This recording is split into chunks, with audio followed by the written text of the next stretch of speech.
Good morning. Welcome to Potomac State College New Student Orientation. I'm Beth Little. I'm the Dean for Enrollment Management and University Relations. It's great to have you joining us today. And this virtual event is all about you. It's about answering your questions and helping you get started or continuing on your journey toward a college degree. So before we get started, let me share some details about today's session. First of all, we welcome your questions. Anytime you have questions, feel free to use the Q&A function to ask them. We're going to try to answer as many of those questions out loud during the session as we can, but we may also be responding via text within the actual Q&A function.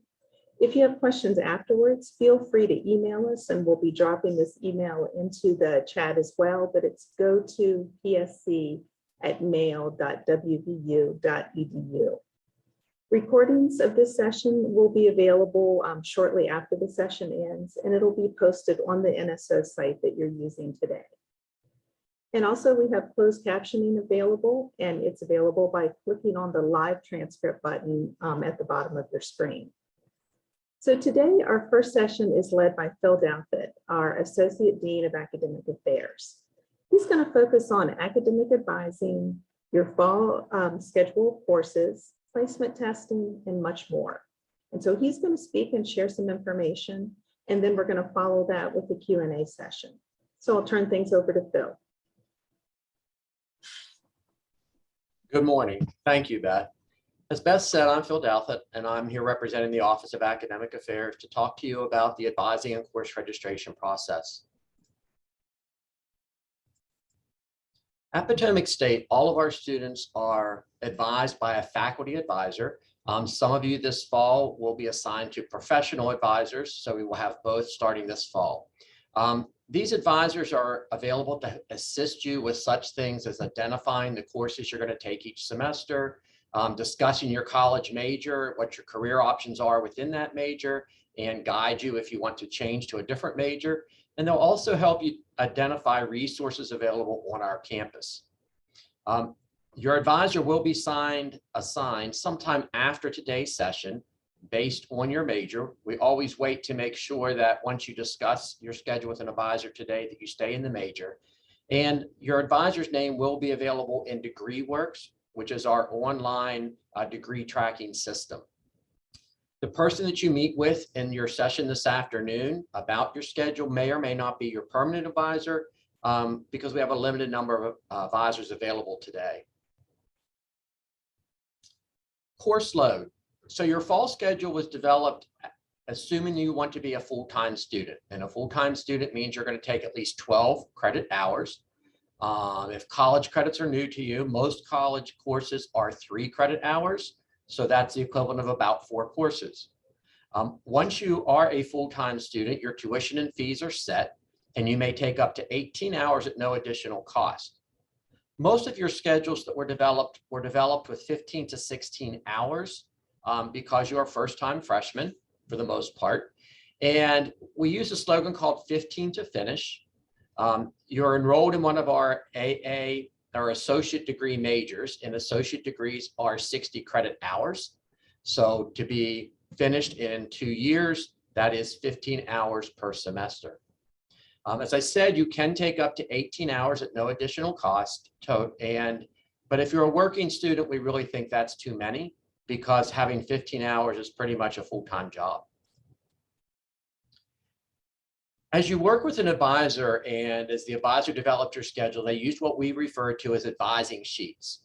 Some places call these pattern sheets or pathways to graduation. As I said, it was used by an advisor to produce your schedule for the fall. And these advising sheets should be used by each of you to track your progress toward your degree. So I mentioned already DegreeWorks, and that is the online degree audit system that shows how the courses you take match and plug into the requirements for your degree, but DegreeWorks does not show the requirements broken out by semester. And so you'll see with this business administration advisement sheet that it does show 4 semesters, so the 15 to finish, and there's either 14, 16 hours, something like that each semester to keep you on track.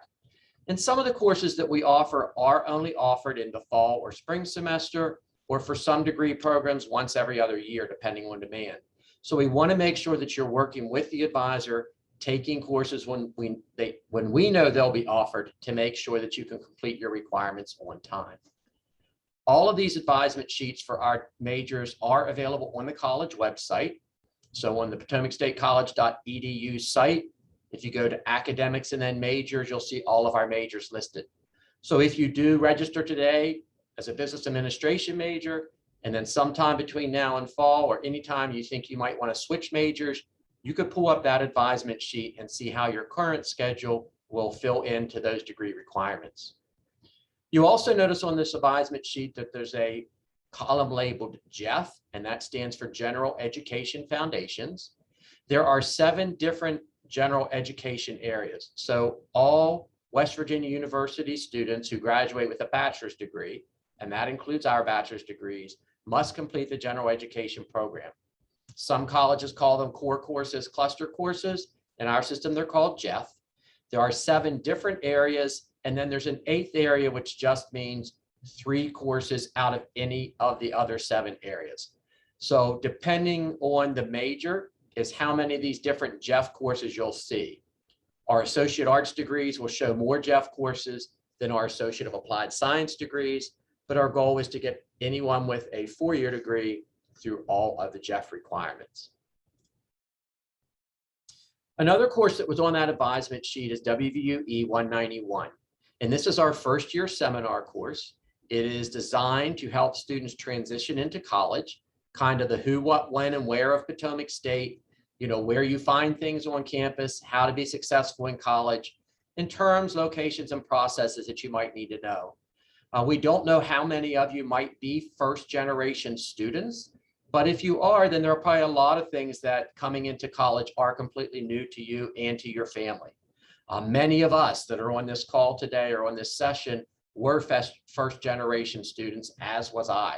I had siblings that went to college, but neither of my parents, and so it was all pretty much new to me. So please don't hesitate to ask questions if we talk about anything that you're not familiar with. There are some equivalent courses for specific majors that are listed on the screen. And so if you are an engineering major, you would have Engineering 191 instead of WVUE 191. Same thing if you're an honors student. And for honors students, if you do take Engineering 191, then you might also have Honors 298-0. And that's an arranged time that you meet with the honors coordinator. So you're still getting the content of Engineering 191 along with what you need to know about the honors program. And the same is true for ag students and forestry students. Next, I want to talk about English and math placement. English and math placement is based on an ACT or SAT score that you already have.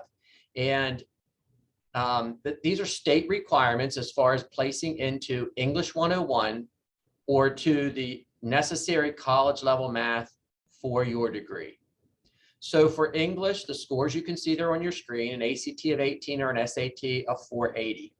So if you don't have one of those qualifying scores, or you haven't taken the ACT, SAT, then you will be placed into English 101 with a co-requisite course that is English 100.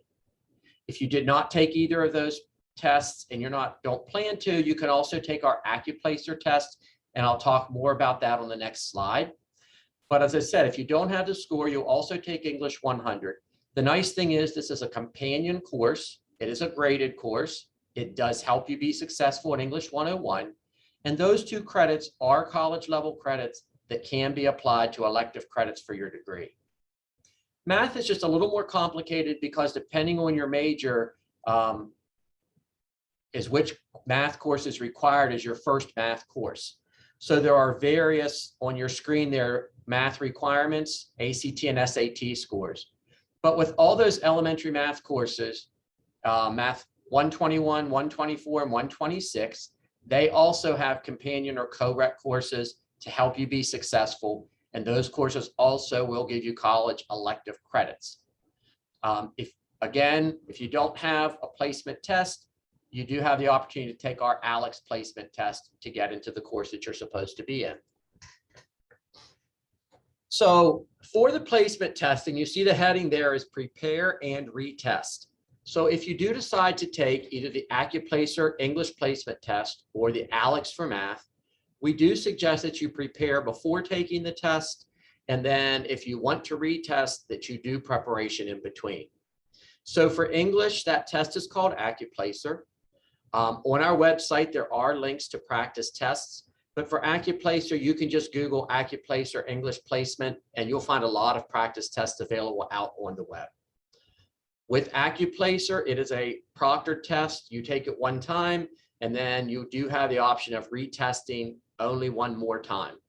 Again, if that happens, we suggest that you practice in between.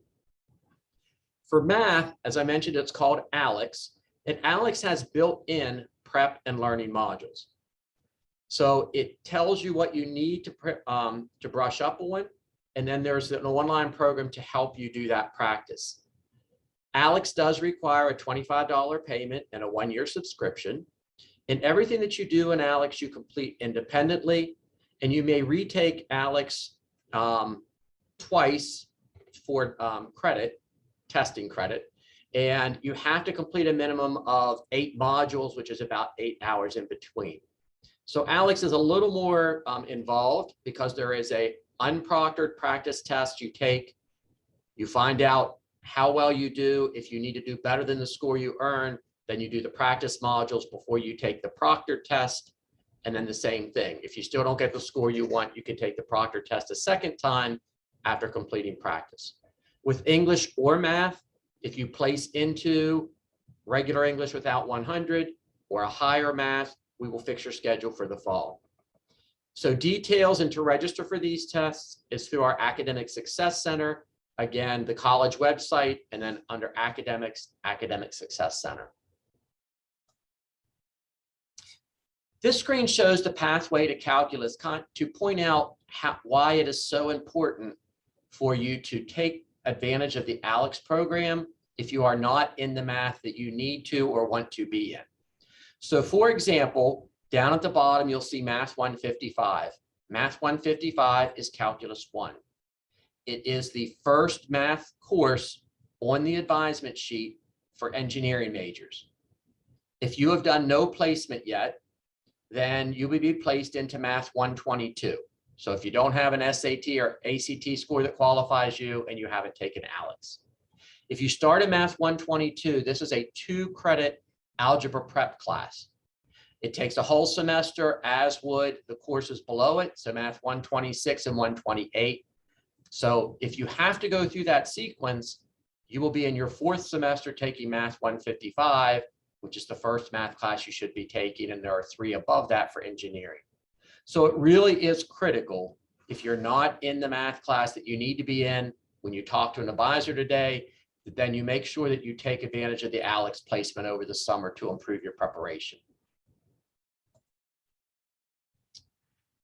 The portal for WVU, portal.wvu.edu. This is a web platform customized for all WVU students, so that includes Potomac State.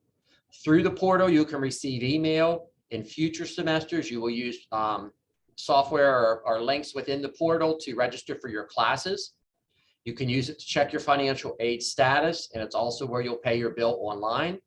And you can also check your grades and your transcripts. So the portal will give you access to eCampus.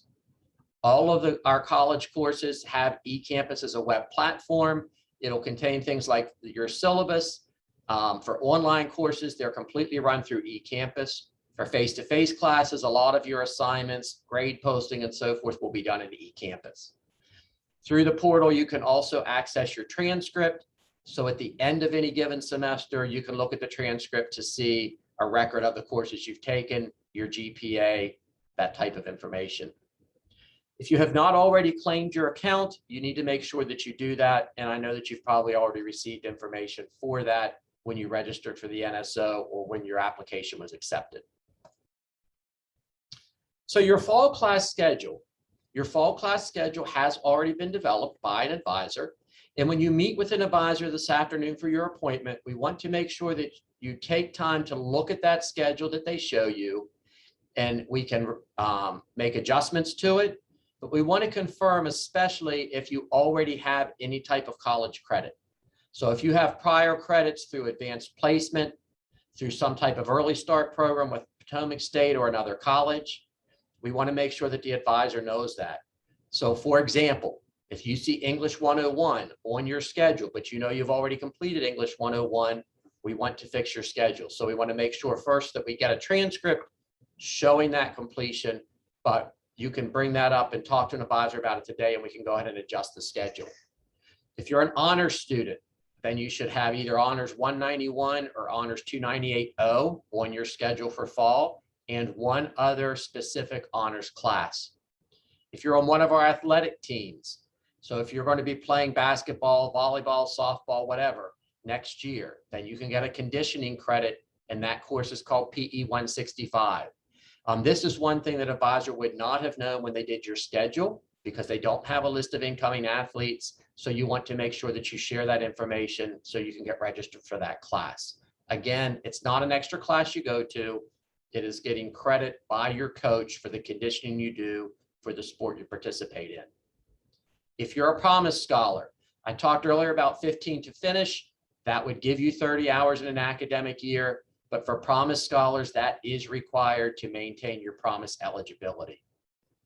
When you look at your schedule today, or when you look it up yourself in the future, just some notes about the schedule, the days for the classes, M, T, W, R, and F.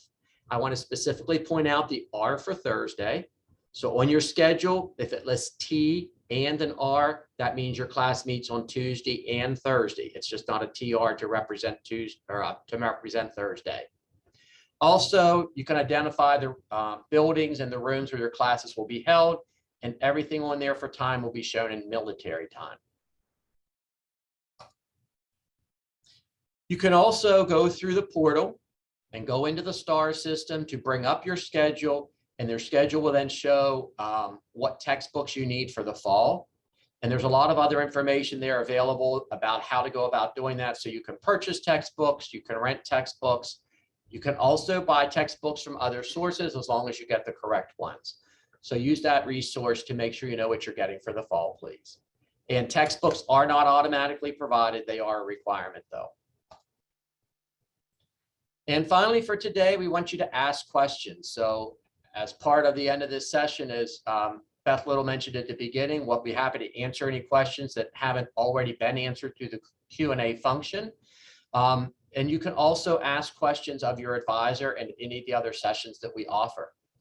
If you have specific academic questions after today's session, please send them to pscacademicaffairs@mail.wvu.edu, and we'll be happy to either give you an answer or point you in the direction to get the answer that you need. Before classes start in August, I strongly encourage you to go back into the portal and bring up your current schedule at that point in time. So I know if you're a resident hall student, you're going to move in a couple of days before classes start.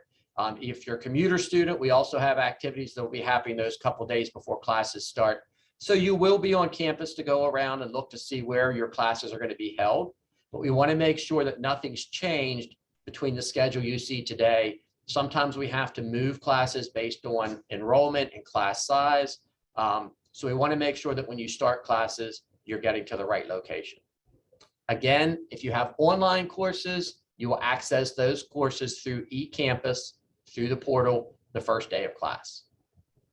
And that concludes my presentation. And so Beth, if we have any questions that I can help with, I'll be happy to do that. Great. Well, Phil, thank you so much. That's a lot of really important information for our participants today. So as Phil said, we welcome your questions. Feel free to drop those into the Q&A function and we'll answer all of those questions. Maybe just to start off, Phil, if you can maybe just go into a little bit more detail about how students will know when their advising appointment is today and how they hop on that appointment. So you should have received probably yesterday afternoon. For some of you, if you were late registrants, it might just be this morning, but you should have received an email indicating who you would be meeting with and the time of that appointment. Most of those are handled through Zoom, although you do have the option of it being a phone call. But if you did not get an email, you can send an email to PSC Academic Affairs and we'll try to track down what happened. Those sessions start at 12 o'clock. So there's plenty of time to get it straightened out if you did not get an email yet. Does that cover everything, Beth, or? I think it does. And I think if we're I think one of our moderators will probably drop something into the chat to remind us, but I think that does. Well, we're waiting to see if any of our participants have any other questions. Something that I know that often comes up to students maybe after today's event, they have some second thoughts about their major and maybe want to change their major over the summer. How should they go about doing that if they would want to change their major after today? So you'll get tired of hearing me say contact PSC Academic Affairs, but we do have 2 professional advisors that are available all through the summer. But instead of giving out their specific contact information because of vacations and so forth, if you just send an email to PSC Academic Affairs, and whether it's because you want to change your major or even make an adjustment to your schedule because a time when the schedule is not working for you, that even though today it looks like it will, then just contact us, ask if someone could give you a call or your preferred method of contact to talk to you about your fall schedule, and we'll be happy to contact you and do that. Great. Okay. And just a reminder, any questions that we have not addressed, feel free to put those into the Q&A function. And just in the meantime, Phil, maybe if you could expand a little bit on our Academic Success Center and the services that we offer there for all students. Absolutely. So the Mary F. Shipper Library is here on campus. And so it is the top 2 floors of the building. And even before I talk about the Success Center, just talk about the library. Some of the resources of the library will be presented to you in your WVUE course. I think a lot of people think about a library as just being a place to check out books, but our library has places that you can do like group study sessions in a closed room, or there's places to do open studying with your friends. The library staff are expert navigators. So if you're working on a research paper, anything like that, that you need to have sources that you can document, they are experts at helping you find those resources. On the ground floor of the library, what Beth was referring to is our Academic Success Center. And in the Academic Success Center, we have tutors that can provide, and it's all part of your tuition and fees. There's nothing free, so to speak, but you pay nothing extra for it to have those resources. And they also have peer tutors, and we're always looking for peer tutors. So if you are particularly strong in a subject, especially math or the sciences, accounting, anything like that, you can get paid to be a peer tutor and help your fellow students.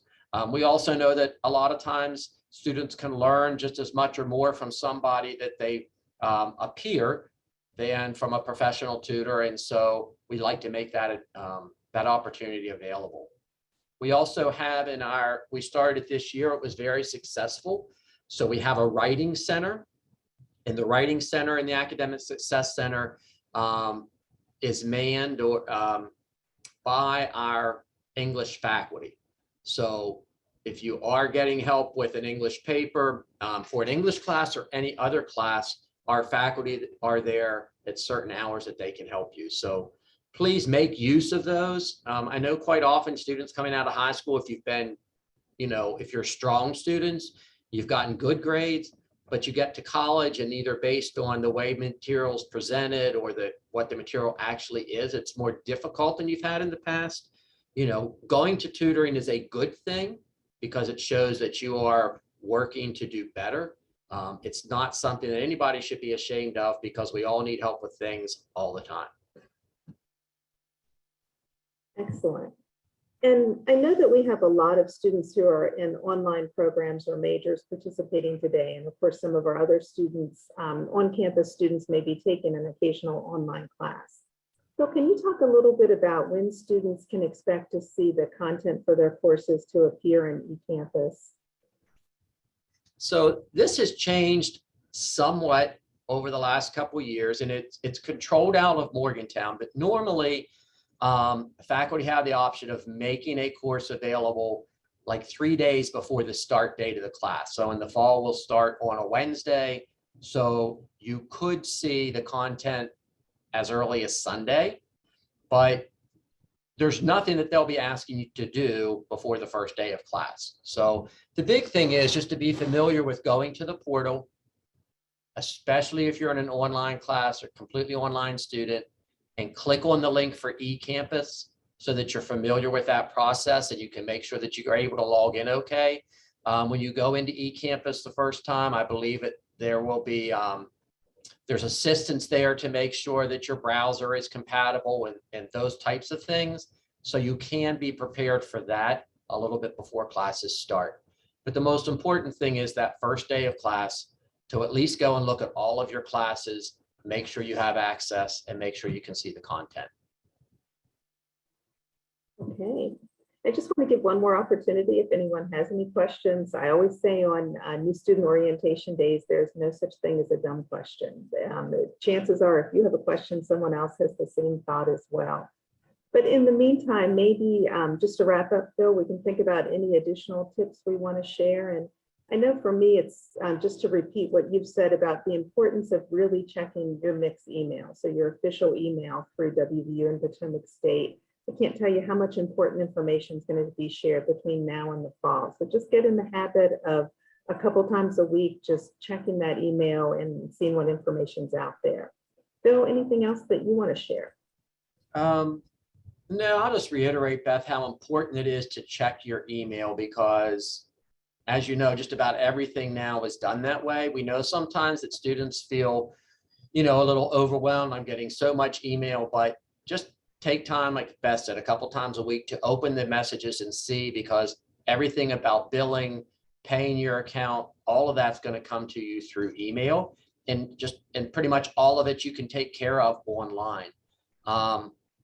Again, textbooks, quite often students coming out of high school that have not taken college classes are used to textbooks being provided.